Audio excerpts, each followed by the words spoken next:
மதுரைக்குள்ள வாழ்ந்துகிட்டு இருக்கான். எங்க தெரியாத ஒன்று இருக்கு, சொல்லுங்க. ஒரே ஒரு நாள் இந்த மீனாட்சி சொக்கநாதனும் கோவிலை விட்டு ஒரு இடத்துக்கு போயிருவாங்க. போயிட்டாங்களா? போயிட்டாங்க. ஒரே ஒரு நாள். இது எப்ப வருவாங்க? அது எந்த இடம்? ஏன் போனாங்க? கோயிலை விட்டு ஒரு நாள் சொக்கர மீனாட்சியும் போயிட்டாங்க. ஆமா. போனது எந்த இடம்? திருப்பி எப்ப வந்தா வருவாங்க? அது போன இடம் எந்த இடம்? ஏன் போனாங்க? எல்லா நாள் இருக்க மாட்டாங்க. சொக்கர மீனாட்சி எப்பங்க போனாங்க? என்ன கேள்வி கேக்குறீங்க? அதே கேள்வி. எப்ப திருவிழா நடக்கல கேக்குறீங்களா? திருவிழா நடக்கல மதுரையில நம்ம வில்லாபுரத்துல பாவகா மண்டபம்னு ஒரு இடம் இருக்கு. அந்த பாவகா மண்டபத்துல அந்த 12-13 நாள் திருவிழாவில் ஒரு நாள் வருவாங்க. ஏன் அப்படின்னா அழகப்ப முதலியார் தானப்ப முதலியார்னு 2 பேரு. இவங்க 2 பேரும் அந்த காலத்துல பாண்டிய மன்னர்கள் அவங்களுக்கு செப்பு எழுதி கொடுத்திருக்காங்களாம். அதாவது செப்பேட்டுல. ஏன் அப்படின்னா இவங்க நிறைய மீனாட்சி அம்மன் கோயிலுக்கு நல்லது செஞ்சிருக்காங்க. ரொம்ப அன்பானவங்களாம் மீனாட்சி சொக்கர் மேல. சாமி மேல பக்தியை காட்டி அன்பு வைக்கிறவங்களுக்கு தான் சாமி காட்சி கொடுக்கும்.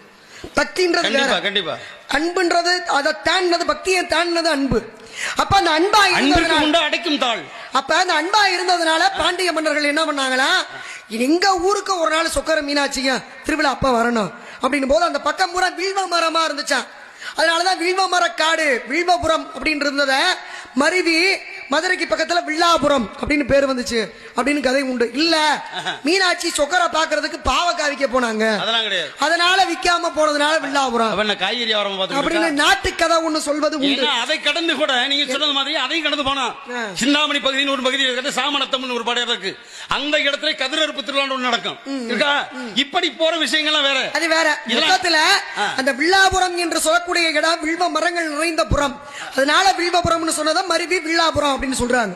இதுதான் புராண கருத்து. இது ஒரு பக்கம் இருந்தாலும் இதுல இப்ப சித்திர திருவிழா நடக்கும் போது ஒரு நாள் சொக்கர மீனாட்சி வருவாங்கன்னு நாயக்க மன்னர்கள், பாண்டிய மன்னர் சொன்ன இல்ல, நாயக்க மன்னர்களுடைய காலத்துல அவங்க கொடுத்த ஒரு வாக்கு உண்டு. அந்த வாக்கின்படி, ஏன்னா நம்ம சொல்றது ரொம்ப பதிவா ரொம்ப உற்று நோக்கி கவனிக்கிறாங்க.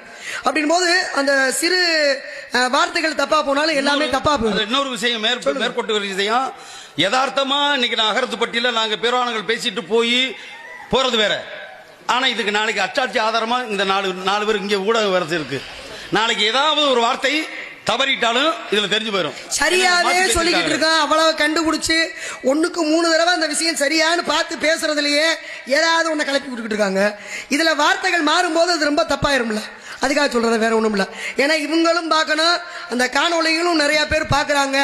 அத அவங்களுக்கு தெரியாது, யாருக்கும் தெரியாதுன்னு ஒண்ணு புதுசா சொல்ல போறது கிடையாது. இங்க இருக்கிறவங்களும் சரி, இல்ல அதுல பாக்குறவங்களும் சரி, நான் எப்பவுமே ஒரே ஒரு விஷயத்தை மட்டும் ரொம்ப யோசிச்சு பேசுவேன்.